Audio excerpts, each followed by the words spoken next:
Тэгээ надад нэг юм юу гэдэг $10,000 хичээл гэдэг. Тэгээ миний анх одоо ингээд нөгөө арилжаа сурж хийжсэн бүтээгдэхүүн бол газрын тос гэдэг байхгүй. За энэ чарт нь энэ. Тэгээ энэ ингээд 7 хоногор тавьсан. Одоо энэ хөдөлгөөнийг харж байна. Энэ санхүүгийн хямралын үеийн савлга байхгүй. Хэд үрж ирсэн бэ гэхээр $147 бүрээд энэ $134 руу орж ирсэн. 6 сарын дотор 2008 оны үед. За тэгээ миний арилжааны хийстэрээ бол ер нь энэ хавьяас гэдэг байхгүй. За тэгэл нөгөө л бодол те хараалт юм чин ханшин ягсны өснө те. Ягаад тэгэхээр өнөөдөр бид нар бензинд очилж шít. Бензин юунаас гаргаж авч байгаа? Нефтнээс те. Тэр нефт бол маш юу хэрэгтэй бүтээгдэхүүн. За энэ хэсэг бол нөгөө нэг зах зээлийн үндсэн хөдөлгөөн. За энэ өсөлт бол юу гэдэг? Ливийн дан байдаг. Энэ хэсэг болохоор сэрийн дан байдаг. Ингээд энэ бол нэг $113 руу орж илаа. Ийм бас. За тэгээ яг энэ үед одоо энэ бол 2014 он байдаг юм. Одоогоос 12 жилийн өмнө.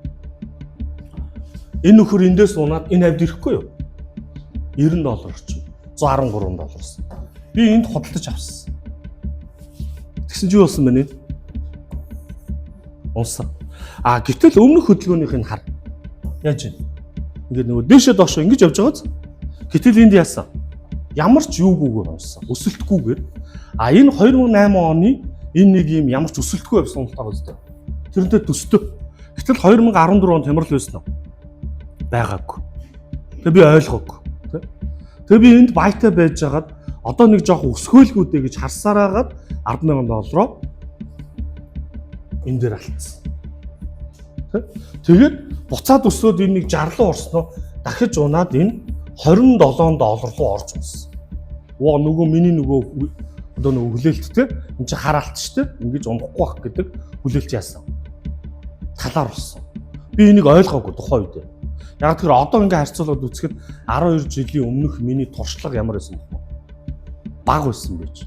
Тэгээд дараа нь энийг судлаад үзсэн чинь юу болсон бэ гэхээр 2014 онд юуны асуудал үүссэн. Украины дайн. Одоо дайн гэх юм уу Кримийн хойгийн асуудал те.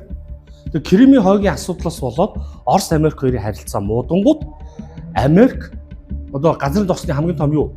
Хэрэглэгч ус те. Нөгөө талдаа хамгийн том олборлагч ус гэдэг байхгүй. Шууд гарцаа нэмэгдүүлсэн өөрсдийнхөө. Тэгээ хятадтай юу ярьсан бэ гэхээр бид нар газрын тос экспортлох асуудал ярьсан. Америкч. Зорилго нь Оросын газрын тосны орлогыг бууруулахын тулд геополитикийн бодлого явуулсан гэдэг Америк. Үнд нь нөлөөлж. Тэгснээс болоод энэ уналт гарсан байдаг. Тэгээ би энэ дээр ямар сурвалж авсан бэ гэхээр ялангуяа газрын тоснд ёроол гэж байдгүй юм байна.